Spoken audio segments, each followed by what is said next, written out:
Governatore Federica, oggi ha firmato un protocollo tra Regione Friuli Venezia Giulia e Autorità di Sistema Portuale del Mare Adriatico Orientale affinché la gestione del porto di Monfalcone possa essere compartecipata. Un momento importante questo. Sì, una gestione oltretutto unitaria rispetto al passato dove c'era il rischio che chi volesse investire qua o diventare un player importante nel porto di Monfalcone non trovasse un interlocutore unico e quindi questo è il primo passaggio fondamentale, perché quando esiste un'area che guarda una realtà internazionale molto importante, pensiamo agli investitori di tutta la parte logistica portuale, sono investitori e compagnie di carattere internazionale, deve trovare un interlocutore unico, delle procedure semplici che possano attrarre investimenti. In secondo luogo abbiamo garantito che tutte le concessioni e quindi quanto fruttano le concessioni del porto di Monfalcone rimangano a Monfalcone stesso, quindi con nuovi investimenti su quest'area. In terzo luogo nella parte decisionale e in tutto il processo decisionale,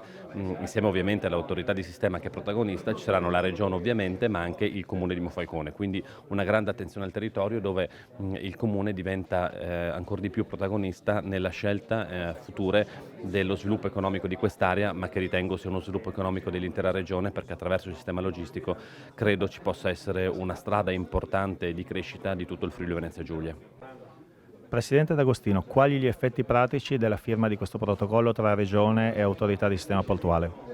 Intanto dobbiamo chiarire quelle che sono le competenze sul porto di Monfalcone dell'autorità di sistema, il ruolo nella pianificazione della regione e del comune di Monfalcone. Quindi io penso anche dal punto di vista dell'innovazione giuridica c'è molto, no? La capacità di un ente come può essere l'autorità di sistema, che è un ente governativo, statale,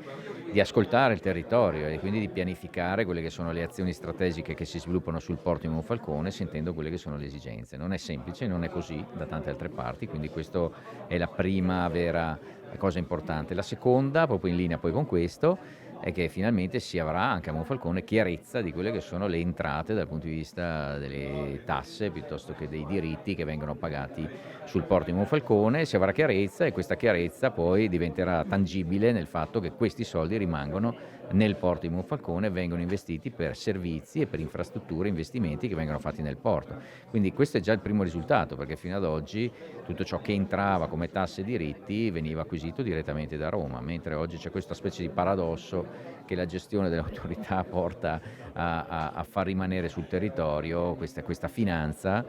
queste entrate che invece prima confluivano nella fiscalità nazionale.